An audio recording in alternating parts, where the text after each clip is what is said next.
Good day. This is the Corrupt True Crime Podcast, and I'm Charlie Cruz.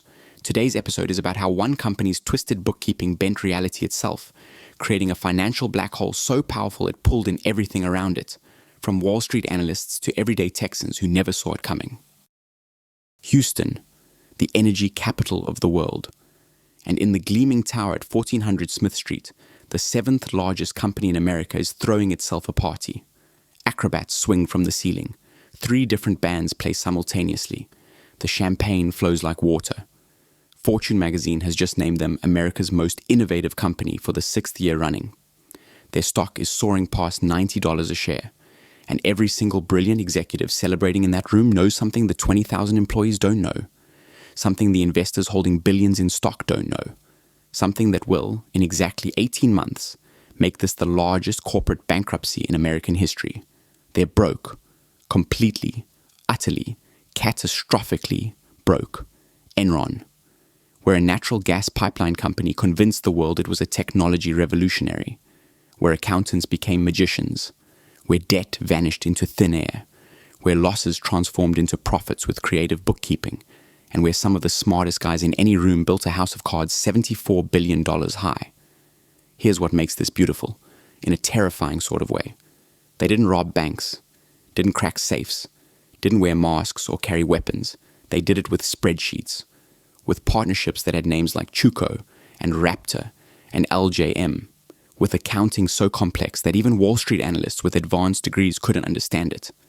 And when those analysts asked questions, Enron executives would essentially pat them on the head and say, "It's too sophisticated for you to understand. Trust us." And for years, everyone did. The architect of modern Enron was a man named Jeffrey Skilling, Harvard MBA, former McKinsey consultant, brilliant, aggressive, and so arrogant he once insulted a questioning analyst on a recorded conference call.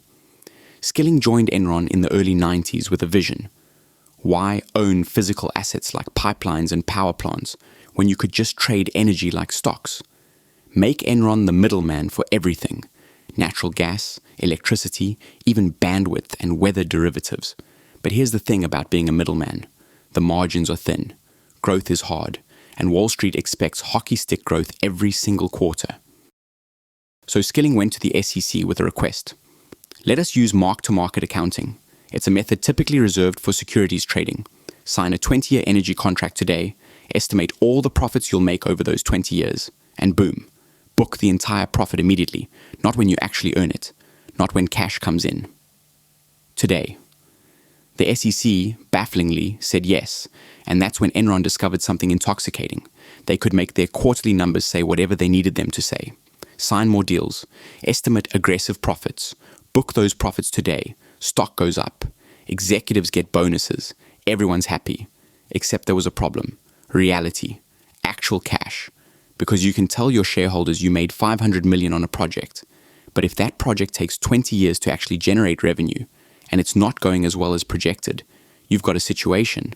You've booked profits that don't exist. And next quarter, you need even more deals to keep the illusion going. That's where Andrew Fastow comes in, the chief financial officer, a financial engineer so creative he should have worked in fiction. Fastow looked at Enron's problems and thought, what if we could just make our debt and losses disappear? Not pay them off, just hide them where nobody's looking. Enter the special purpose entity. An SPE is a legitimate financial tool.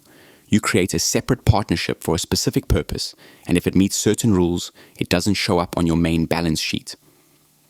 The key rule, 3% of its equity has to come from outside investors who aren't you.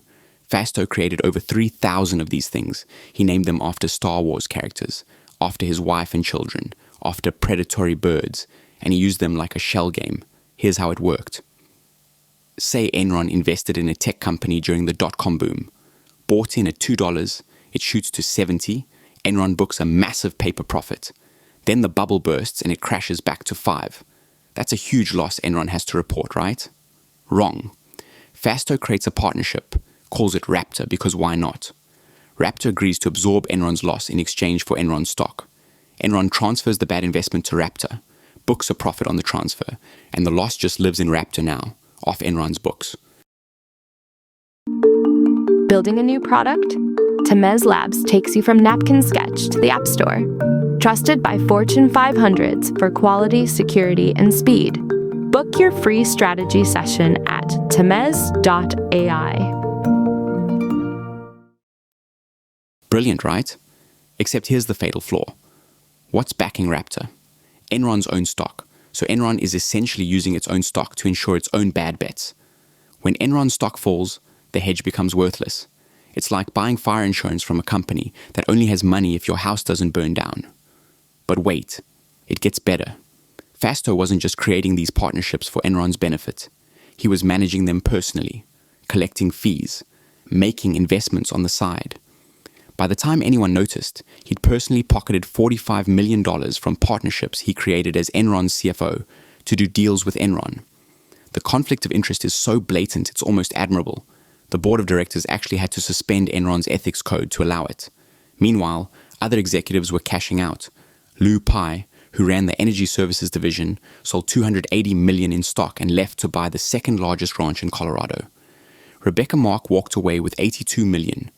Skilling sold $89 million. Ken Lay, the chairman, sold $184 million. And the whole time, they're telling employees their retirement accounts should be in Enron stock. Telling investors the company has never been stronger. Telling analysts they're too unsophisticated to understand Enron's innovative business model. The lifestyle was excessive. Private jets, strip clubs on the corporate card, parties with circus themes and multiple bands, a corporate headquarters that looked like a spaceship filled with modern art. Lay was spending $100,000 annually on flowers. Just flowers, because the appearance of success was the product. As long as everyone believed Enron was worth $90 a share, the stock stayed at $90 a share. And as long as the stock stayed high, the partnerships backed by that stock could keep hiding the debt. And as long as the debt stayed hidden, they could keep reporting profits. And as long as they reported profits, the stock stayed high. It's circular, it's unsustainable, and it worked for years, until it didn't. The unraveling started with a resignation. August of 2001, Jeffrey Skilling, the CEO, the architect of Enron's entire strategy, suddenly quits. After just 6 months as CEO, says it's for personal reasons, wants to spend time with family. Nobody who knows Skilling believes this for a second. He loved being CEO. He lived for Enron. Something's wrong. Ken Lay steps back in as CEO and tries to calm everyone down, but the questions are getting louder. A Fortune journalist named Bethany McLean published an article titled, "Is Enron Overpriced?" Actually asked where the money was coming from, how the company could report massive revenues but minimal cash flow. Then, internally, a vice president named Sharon Watkins sends Lay a memo, anonymous at first, warning him that Enron is going to fall apart due to accounting problems, that Fasto's partnerships are improper, that the accounting is suspect, that they're going to collapse. Lay, to his credit or perhaps his concern, has lawyers investigate, but it's too late. The foundation is crumbling. In October, Enron announces a $638 million loss and casually mentions they're reducing shareholder equity by $1.2 billion related to partnership dealings. The stock drops. The SEC opens an investigation, and suddenly, everyone's asking the questions Enron has been deflecting for years. What are these partnerships? Who runs them? Why is the CFO involved? Where's the actual cash? Fasto gets fired. The partnerships start unwinding, and here's where the house of cards collapses. Remember, the partnerships are backed by Enron stock. When Enron stock falls, the partnerships can't cover the debt anymore, which means Enron has to bring that debt back onto its books, which makes the stock fall more, which makes the partnerships worth less. It's a death spiral. By November, Enron admits it overstated earnings by nearly $600 million going back to the late 90s. The stock is under $1. Credit agencies downgrade them to junk status, which triggers covenants requiring immediate debt repayment. Debt Enron doesn't have cash to pay because they never actually had the profits they reported. Arthur Andersen, one of the big 5 accounting firms, was Enron's auditor. They'd been signing off on these financial statements for years, earning $52 million annually between auditing and consulting. And as the SEC investigation heats up, someone at Andersen becomes worried. They start shredding documents, tons of them. The lead partner on the Enron account orders aggressive implementation of their document retention policy, which sounds official except it means destroying evidence. They shred until even after the SEC sends a subpoena. Oh, hey, friend. Do you like what you're hearing? Now you can have a ridiculously amazing podcast, too. Check out holler.studio to get yourself one today. Holler, holler. December 2nd. Enron files for Chapter 11 bankruptcy. Largest in American history at that point. $67 billion in liabilities, $1.2 billion in remaining assets, 20,000 employees losing their jobs and their retirement savings, which were locked in now worthless Enron stock. The criminal investigation moves fast. Federal prosecutors want accountability. They start at the bottom and work up. Traders, accountants, mid-level executives, offering deals for testimony against the bigger fish. Andrew Fastow gets indicted on 78 counts of fraud, money laundering, conspiracy. Eventually pleads guilty to 2 counts and agrees to 10 years in prison and forfeiture of $29 million in exchange for his testimony against Lay and Skilling. His wife, Leah, gets charged too. She'd participated in some of the schemes, takes a plea deal, 5 months in prison.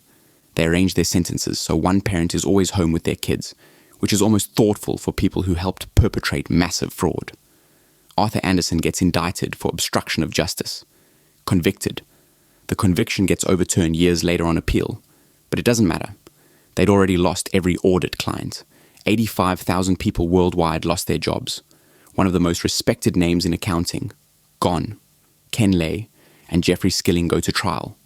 The prosecution has emails, recorded phone calls, testimony from cooperating witnesses, evidence of the partnerships, the accounting fraud, the insider trading while lying to investors. Skilling gets convicted on 19 counts, sentenced to 24 years, maintains his innocence, claims he was just doing innovative business and the market turned against them. Eventually gets his sentence reduced to 14 years and serves 12. Ken Lay gets convicted on 10 counts. Before sentencing, he passes away from a heart attack, which, legally, vacates his conviction since he died before appeals. His estate fights to keep some money. It's messy. Other executives get prison time. The traders caught on tape laughing about manipulating California's energy markets during rolling blackouts, joking about Grandma Millie paying higher prices. Some of them do time for market manipulation. The broader impact is seismic. Congress passes the Sarbanes-Oxley Act, the most sweeping corporate reform legislation in decades. CEOs now have to personally certify their financial statements. Audit committees get more independence. Internal controls get scrutinized. The rules change across corporate America because Enron proves something concerning. That supposedly sophisticated institutions, rating agencies, analysts, auditors, regulators could all be fooled or co-opted. That complexity could be weaponized. That the people trusted to check the numbers had incentive not to look too closely. 25,000 pages of financial statements, 3,000 special purpose entities, footnotes so dense they were incomprehensible, and it worked until it didn't. Here's what's fascinating about Enron. The scheme wasn't elegant. It was baroque, complicated, held together with accounting tape and sheer audacity. But it worked because everyone involved had incentive to believe. Wall Street made fees. Analysts kept access. Auditors kept their client. Employees saw their retirement accounts grow. Executives got wealthy beyond imagination. Until one day, someone asked the simplest question, where's the actual money? And nobody could answer. Because there wasn't any. There never had been. Just profits on paper, backed by debt hidden in partnerships, backed by stock prices based on fake profits. It's circular. It's unsustainable. And $74 billion in shareholder value vanished when everyone realized the emperor had no clothes. Just very expensive suits and a tower full of modern art. The smartest guys in the room, right up until they weren't. The thing about brilliant schemes is that they are seldom brilliant enough, and no matter how clever you are, the house almost always wins. Now, if you enjoyed our show, tap that follow button and 5 stars in our ratings. Catch you next time.